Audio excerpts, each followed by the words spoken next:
Welcome back, AP Calculus. Want to talk with you today about concavity. And what I mean by that is we've been discussing so far the connection between a function and its derivative. We've talked about how a function is increasing when the derivative of the function is positive, and how the function is decreasing when the derivative of the function is negative, and relative max, relative min, all that stuff. But, for example, here's a quick graph of a function which is decreasing and then increasing. Okay, and that function has a relative min as well. Okay, but that's not a lot like many of the functions we're going to see. A lot of the functions we see are like the one above this shoulder right here, in which we have some kind of curvature involved. Okay, this is a legitimate function, however, it doesn't have any curvature, and many functions that we're dealing with will have curvature. So we want to kind of get into how we come about that curvature. Okay, and the answer of how we come about that curvature can be going one of two ways. But the first way, the easiest way, is through the second derivative. So what you see here is three functions. Actually, one function and its first derivative and its second derivative. So we have f of x is x cubed, right? Nice simple function to start with. The derivative of x cubed, which I know you all could get, would be 3x squared. And then the derivative of 3x squared, which would be the second derivative, that's going to be 6x. Okay, and I've drawn very quick graphs of each of these. You can pull them up on your graphing calculator if you'd like to. I'm sure you have these memorized already. X cubed graph, we know what that looks like. It's the double curve in the road there. 3x squared is a parabola facing up, going through the origin, and it's just going to be narrowed slightly because of the 3, and then y equals 6x. You've been graphing lines since forever, so no big deal there. So we have these three functions, okay? And at this point, we can, verify the connection between the function and the derivative of the function, okay? Our function is always increasing, and therefore our derivative is always positive. Yeah, the derivative does equal 0 at x equals 0, but the derivative does not change values from positive to negative. So we can say that our derivative is always positive because the function is always increasing.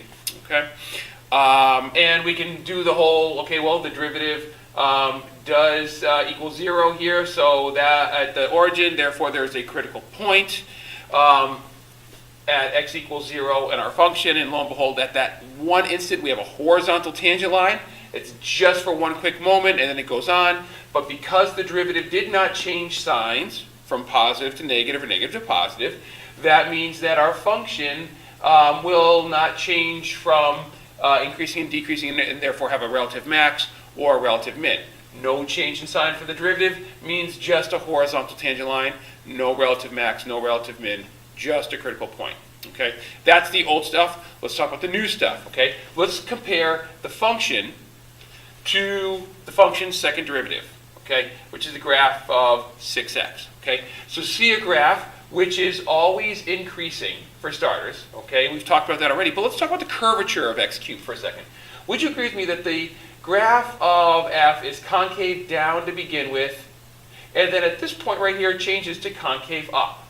Okay, remember, concave up means shaped like a U, concave down means shaped like an upside down U. Okay, there we go, I'm doing the robot here.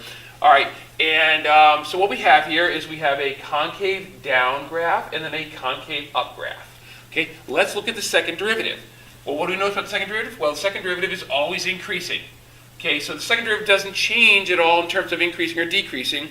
So that whole increasing, decreasing thing is not going to help us as far as the concavity is concerned. We'll come back to that. It will, as far as how the second derivative might be able to help us in regards to the first derivative. But in terms of the original function, whether the second derivative is increasing or decreasing makes no difference to the original function.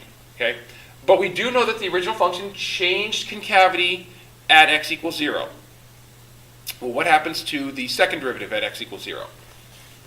Right there. What happened to the second derivative? Yes, it changed from being negative to positive. Okay, and that's our connection right there. All right, a function will be concave up. Okay, in other words, it will be shaped like a U, concave up. Well, here's where the function is concave up. And what's happening? The second derivative is above the x-axis. So the function will be concave up when f double prime is positive. Okay? When f double prime is greater than 0, when the graph of the second derivative is above the x-axis, when the second derivative is positive, that corresponds with the function being concave up. And it goes both ways, just like the connection between the first derivative and the function. Okay? How about when the second derivative is negative? Well, when the second derivative was negative, down here, our function was concave down. It's shaped like an upside down U. Okay? So f is concave down when f double prime is less than 0. Okay? So we've taken care of greater than 0, we've taken care of less than 0. The one spot we haven't talked about is what about if the second derivative is equal to 0, okay? And lo and behold, right at this point, the second derivative is equal to 0, okay? So just like with the first derivative, when the first derivative was equal to 0, we had what was known as a critical point. And a relative max or relative min could result from that critical point, but it may not result, okay? And that was the case right here. We have a critical point, but we do not have a max or a min, okay? When the second derivative is equal to 0, we have what's known as a possible point of inflection. Okay? It does not mean there will be a point of inflection, but there's a possible point of inflection. Right, what's a point of inflection? A point of inflection is when a function changes from being concave down to concave up or vice versa. Okay? So f will have a point of inflection when f double prime changes sign. Okay, when f double prime changes from positive to negative or negative to positive, it doesn't matter which one, but if the second derivative changes sign from negative to positive or vice versa, then the result for the original function will be a point of inflection. Okay, a possible point of inflection occurs when the second derivative is equal to 0 or does not exist. We'll get into that more later. Okay, just like a critical point occurred when the first derivative was equal to 0 or did not exist. Okay, so a possible point of inflection is to the second derivative what the critical point is to the first derivative. All right, I think that's a nice SAT analogy right there. Okay, but when we talk about a point of inflection, or you may hear me say inflection point, doesn't matter which way you go, active or passive, point of inflection point, this will occur when the second derivative changes sign.